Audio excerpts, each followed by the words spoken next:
Fast-moving, hard-hitting, and lightly armored, the M18 Hellcat was perfectly designed to fit the rapid response tactics of the American tank destroyer branch during the Second World War. Just like its fellow armored vehicles though, the M18 had a fatal weakness: water. But what if that wasn't the case? What if the Hellcat could conquer its fear of getting wet, allowing it to cross rivers and even venture into the open ocean? Well, that very question is what kicked off the story we are going to be talking about today. So stick around as we explore the tale of the T-86, the Hellcat that learned to swim.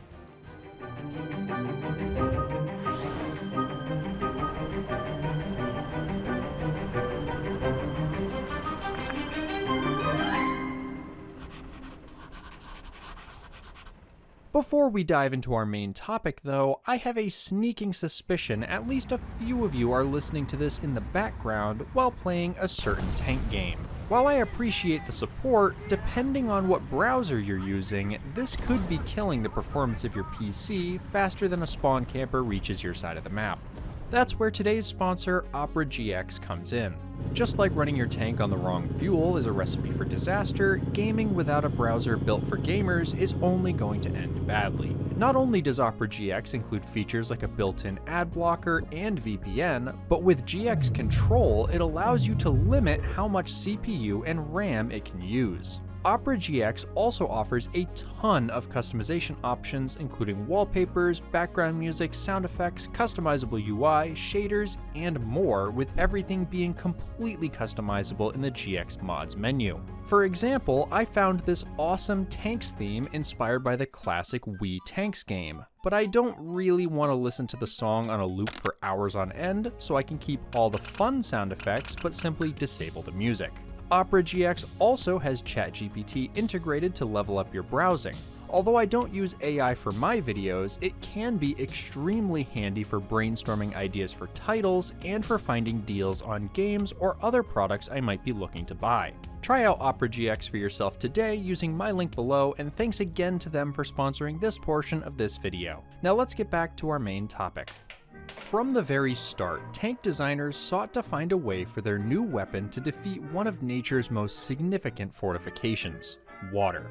Being able to cross bodies of water would enable an armored vehicle to continue in advance without the need for building or capturing bridges, as well as allowing them to support naval landings. The latter of these uses became a major point of interest for the United States in particular during the Second World War. Whether it be the various landings across Europe or island hopping in the Pacific, this would mean more firepower and hopefully fewer casualties thanks to the presence of armor. While heavier vehicles like the Sherman would see their own share of flotation devices, with its lighter weight and 76mm gun, it should come as no surprise that the M18 would be chosen to undergo similar modifications. Development of this idea would begin in late May of 1943 with the intent to create a detachable flotation device which could be installed on the M18. Propulsion in the water would be provided by tracks with rudders added to the rear float, and upon landing, the floats would be disconnected using a charge which would blast the pins holding them in place.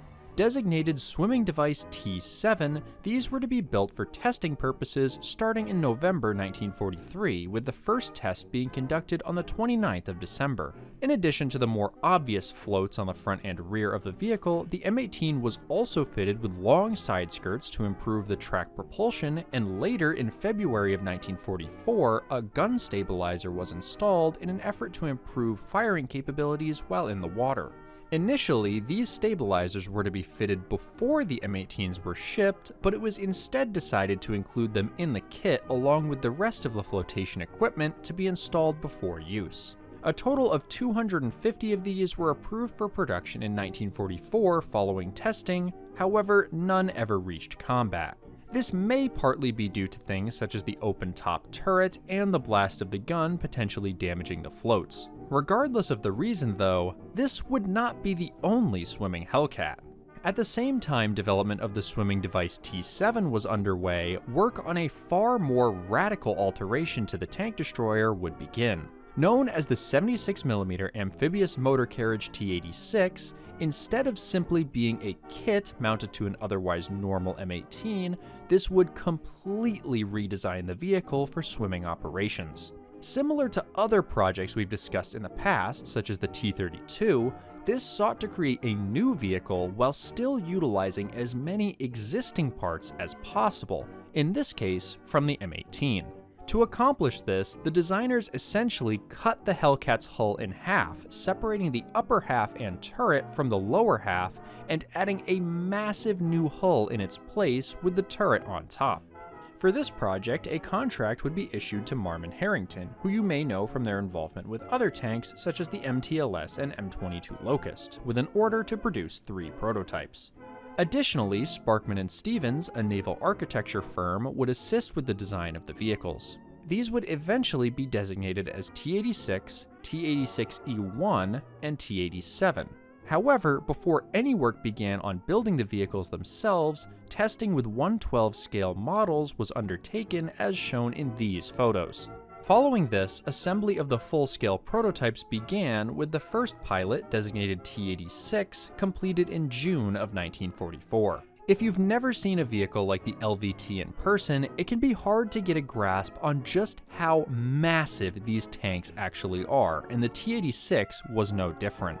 For reference, the standard M18 measures in at just under 18 feet, 5.48 meters long, and 7 feet 9 inches, 2.36 meters tall, which puts it roughly around the size of your average modern pickup truck. The T-86, on the other hand, comes in at a staggering 29 feet 3 inches, 8.9 meters long, and 9 feet 7 inches, 2.9 meters tall, or putting it closer to the size of a mid-size RV.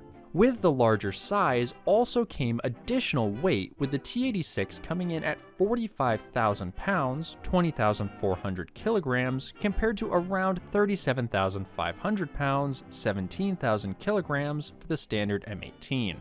The T-86E1 would be essentially the same tank as the T-86, with the primary difference being the method of propulsion. The T-86, like the M18 with swimming device T7, would use the tracks to move through the water. For the T-86E1, this was instead to be done through the use of twin-screw propellers. These 2 prototypes would also be used for a variety of studies to find issues or improvements before production began. As for the T-87, it would be built using whichever design proved the most effective, as well as being equipped with a 105mm howitzer instead of the 76mm.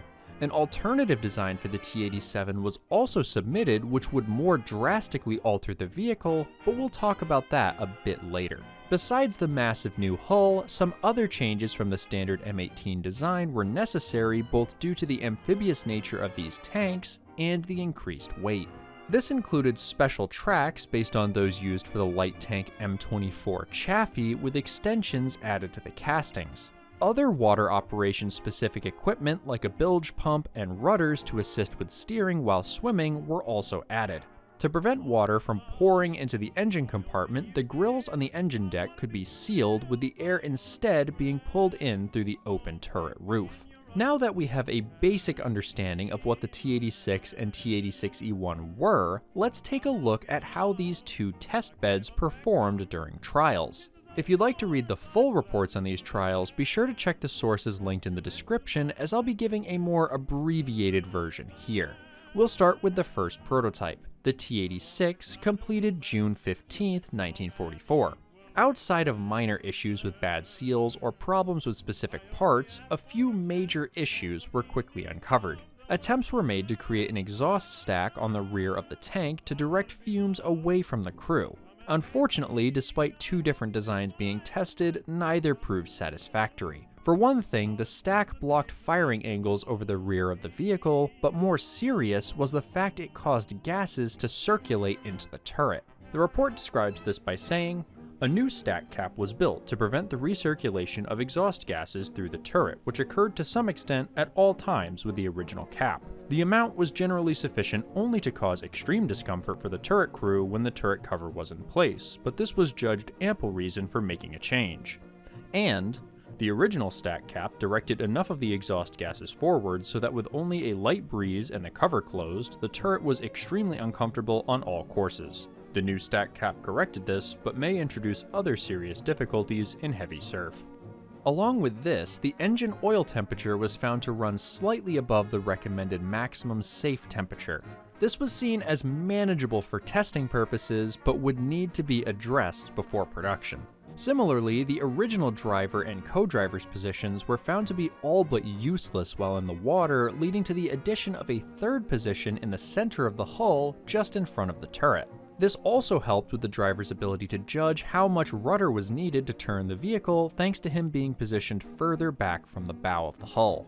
Initial testing proved optimistic for the amphibian, with it seeming to handle well while at sea and when entering or exiting the water through the waves. While proper seals had not yet been made for all the possible entries into the vehicle, a nice helping of asbestos grease seemed to do the job temporarily.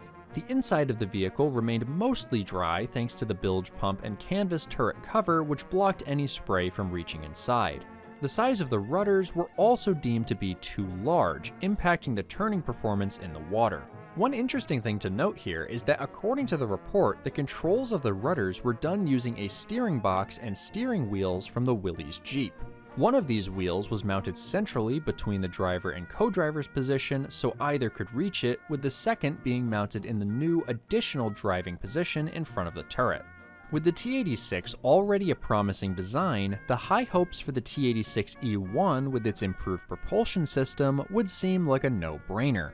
The track propulsion of the T-86 had only allowed for a maximum speed of 5.8 miles per hour, 9.3 kilometers per hour while in the water. Completed in November of 1944, early testing revealed that compared to that, the T-86E1 and its addition of the twin propellers only resulted in a marginal improvement at 6.2 miles per hour, 10 kilometers per hour.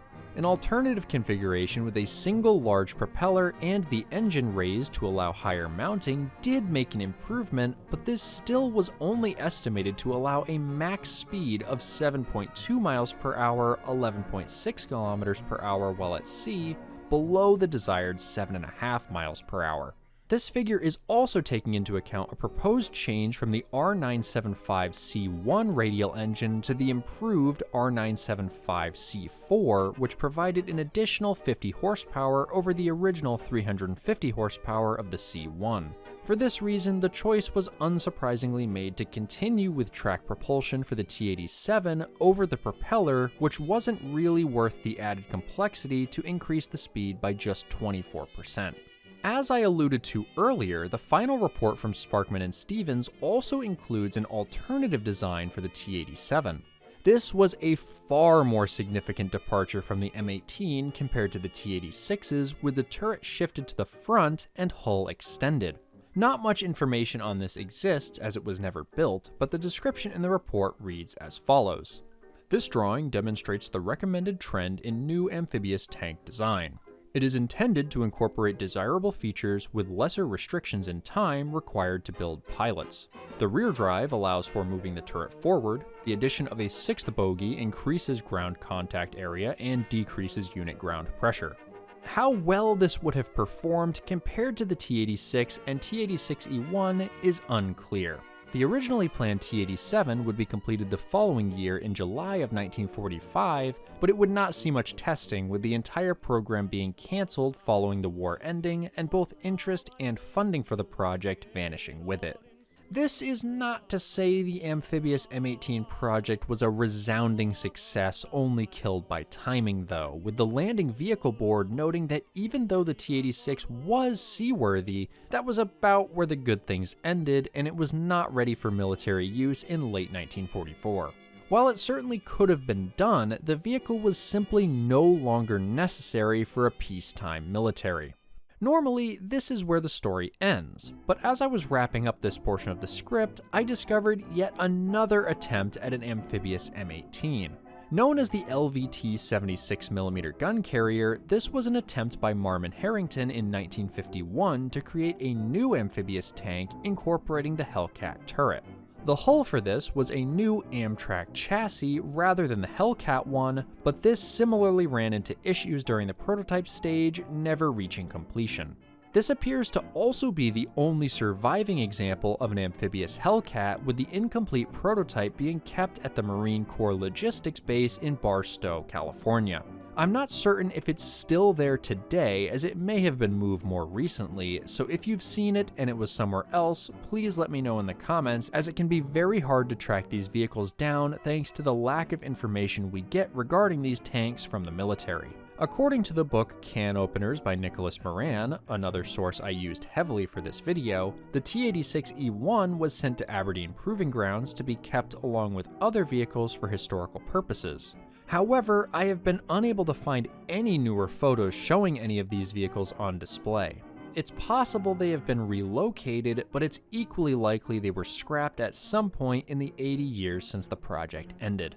And this is where the video would have ended if I didn't end up finding yet another amphibious tank using the M18 turret, or to be more precise, the T-88 HMC turret. Built by the Pacific Car and Foundry Company, who you may recognize as the ones responsible for casting parts for the T-28 Super Heavy tank, this fitted the 105mm howitzer to a new chassis. Powered by a Continental AV17905A engine and the Allison CD854A transmission, it was capable of 33 miles per hour on land and 7.6 miles per hour in the water. Known as the LVT-A 105mm gun carrier, this was effectively an earlier take on the requirements set by the Bureau of Ships for a new LVT. One prototype was delivered in 1949, and similarly to the LVT's 76mm gun carrier, it appears to have survived at least long enough to have a more recent photo taken. Clearly, I need to wrap this video up pretty quick before another M18 amphibian appears to haunt my nightmares. What do you think of these massive, ugly boat tanks, though? Were they a good design not given the time and funding needed to perfect them, or simply another experimental project that would have resulted in failure regardless? Let me know your thoughts down in the comments, and while you're down there, don't forget to use my link to download Opera GX and keep your PC running smoothly as you continue to listen to my videos in the background while you game.